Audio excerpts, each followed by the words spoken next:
तर ही असा लाटीन पाणी काढूची पद्धत, आणि ही पद्धत आता जवळजवळ ना बंदच झाली आहे. म्हणजे जास्त असे कोण नाही, पण अजून पण गावात ह्या चालू असा. आणि माझं नशीब म्हणजे आमचा सगळ्यांचाच नशीब चांगला आहे की ह्या सगळ्या बघूक आमका मिळतं. आणि ह्या आता आम्ही ट्राय पण करतलो एकदा.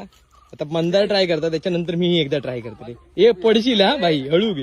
लाटेचं पाणी काढणारी ही शेवटची पिढी आहे. हा, लाटेन पाणी काढणारी ही शेवटची पिढी असते. आणि आमका अनुभव गावता ही पण आम्ही शेवटची पिढी. पुढं अरे वाकडा कर असा. वाकडा कर. हा, शिकला भावा. शिकलो बाबू शिकलो. वतायचा खरंच मंदार. ए मंदार, लाईफ मध्ये पहिल्यांदाच केलंस ना? पहिल्यांदाच केलंस ना या दिवसाभरात दे. पण ह्यो एक्सपिरियन्स तुका जो मिळालो ना, तो बहुतेक आपली शेवटची पिढी असते अनुभवणार. शेवटची पिढी आहे. जा लवकर शेवटचं राऊंड आता. जा एकदा